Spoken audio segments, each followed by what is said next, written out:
hari kondisiyo z'umuntu ushaka ko Imana imugirira neza. Icya mbere, kiranuka muri byose, ihane, rekura ibyaha byawe kugira ngo Uwiteka Imana akugirire neza. Uwiteka hahirwa abamufiteho ubutabazi. Niwe wemesha abahetamye, niwe ugaburira abashonje, niwe ukiza indwara. Ndacyongera kukubwira ngo nshuti mwene data, kugira neza kw'Imana kuracyari imbere yawe.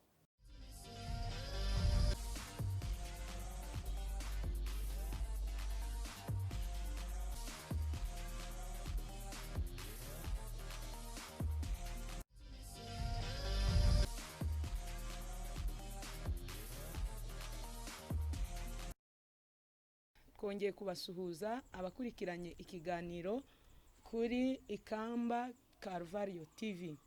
Turabasuhuje cyane bwoko bw'Imana. Nitwa Kiberinka Anuarite, nkaba ndi umuvugabutumwa mu itorero Elohim Church i Rubavu. Ndabasuhuje cyane rwose, nje kubabwira kugira neza kw'Imana. Bavandimwe inshuti dukunda dusangiye umusaraba, kugira neza kw'Imana iyo utarapfa kuba kukuri imbere. Ntacyo Imana yakubwiye kizigera gihinduka.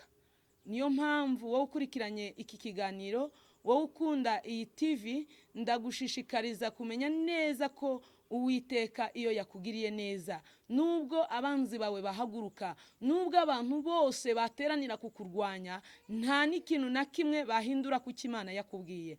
Niyo mpamvu ijambo tugiye kuganira riri muri Zaburi y'146. Shuti mwene data turi kumwe aka kanya, umva, tega amatwi. Nimba uzi ko hari cyakunaniye, nimba uzi ko hari icyifuzo wasengeye igihe, ndashaka kukubwira ko kugira neza kw'Imana kuracyahari. Imana yakoraga mu bihe byashize na n'uyu munsi iracyakora.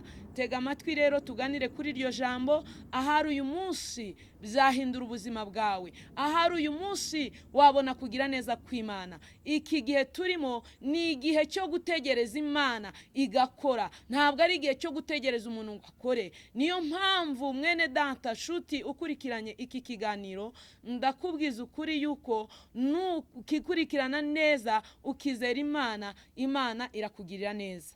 Reka dusome ijambo ry'Imana. Reka dusome ijambo ry'Imana riri muri Zaburi 145 uhereye ku murongo wa 18 ukageza kuri 20. Havuga ngo iki? Tega amatwi inshuti yanjye kugira ngo wumve uko Imana igira neza. Uwiteka aba hafi y'abamutakira bose, abamutakira mu by'ukuri bose. Azasohoza ibyo abamwubaha bashaka, kandi azumva gutaka kwabo abakize. Uwiteka arinda abamukunda bose, ariko abanyabyaha bose azabarimbura. Haleluya!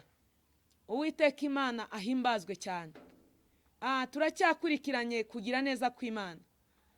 Birashoboka yuko uri mu muryango ukibona wenyine, birashoboka ukaba warisanze mu rugo ukaba ingumba, ntabwo wabivukanye. Birashoboka yuko wasanga hari ahantu waruri, ariko ndakubwiza ukuri yuko uyu munsi kugira neza kw'Imana kuri imbere yawe.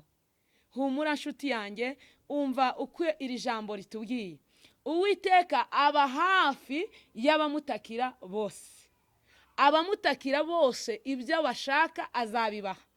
Ariko niba wiryamiye ukaba wisinzire mu gitanda, ndagutangariza yuko utazabona kuri ibyo ngibyo. Kuko niba udafite umwanya wo gutakira Imana, niba udafite umwanya wo kugira ngo uririre Imana, ntacyo bizatanga. Imana yacu idufashe. Ndagushishikariza guhaguruka ugasenga, ugatakira Uwiteka Imana yawe. Nibwo uzabona umugisha, nibwo uzabona imbaraga no gukomera kw'Imana. Ijambo riratubwiye ngo azasohoza ibyo abamutakira bose bashaka, ngo ariko abanyabyaha azagira ute? Azabarimbura. Hari kondisiyo z'umuntu ushaka ko Imana imugirira neza. Icya mbere, kiranuka muri byose, ihane, rekura ibyaha byawe kugira ngo Uwiteka Imana akugirire neza. Yeremiya hari amagambo Uwiteka yamubwiye. Yaramubwiye ngo ntabaza ndagutabara nkwereke ibikomeye utazi. Ndakubwira ngo haguruka aho uri, aho wicaye, iyo wagiye uze dutakambira Imana. Ahari Imana yakongera ikatugirira neza. Haleluya! Imana ni nziza. Ntabwo nkwiye kwiheba, sinkwiye kutakya hirya no hino, ndacyafite Imana. Amen. Hari ijambo riri muri Zaburi 146 riratubwira ngo Uwiteka hahirwa abamufiteho ubutabazi. Niwe wemesha abahetamye, niwe ugaburira abashonje, niwe ukiza indwara. Ndacyongera kukubwira ngo shuti mwene data, kugira neza kw'Imana kuracyari imbere yawe. Niba uduteza amatwi, niba wari uryamye uri mu gitanda, haguruka aho uri kugira ngo dufatanye gusenga Imana. Imana yavuze yuko umwiringiye wese itazamukoza isoni. Umva Paulo ikintu yahavuze. Paulo yaravuze ngo bene ibyo byiringiro ntabwo bidukoza isoni. Niba wiringiye Uwiteka Imana yawe ntabwo bari bugusore mu nzu. Niba wiringiye Uwiteka Imana yawe ntabwo urabura kubyara. Iyo Yesu yahageze ubugumba buvaho. Iyo Yesu yahageze uburozi buhinduka ubusa. Iyo Yesu yahageze abanzi bawe bagwa hasi. Ndashaka kukubwira ngo shuti ukurikiranye iyi televiziyo, ndakubwira ngo humura. Ibyo wari uzi ko bidashoboka biraje bishoboke, kuko kugira neza kw'Imana kuri imbere yawe. Waba warashatse ariko urushako rukakunanira, haracyari ibyiringiro yuko wakongera gushaka, urushako rukubakika. Haracyari ibyiringiro yuko urugo urimo wakongera kurugiramwe amahoro. Izina ry'Imana rihabwa icyubahiro. Turarangije rero, twashaka kugira ngo dusengane n'abantu bafite ibibazo. Wowe uri kumva ufite kwiheba cyane, wowe uri kumva ufite ubugumba, wowe urwaye kwa muganga bikaba byarananiranye, ndagutangariza ko twongeye kugaruka ahangaha i Rubavu. Ibitangaza biracyakoreka. Imana idufashe. Tugiye gusenga n'Imana. Humura rero, reka dusenge muri uyu mwanya. Ese wowe urumva bimeze bite? Haguruka aho uri ukore ahantu babara, tugusengera Imana. Yesu atugirire neza. Tugiye gusenga Imana. Mwami Imana yacu, twabonye kugira neza kwawe. Twongeye kwishimira ubuntu ugira.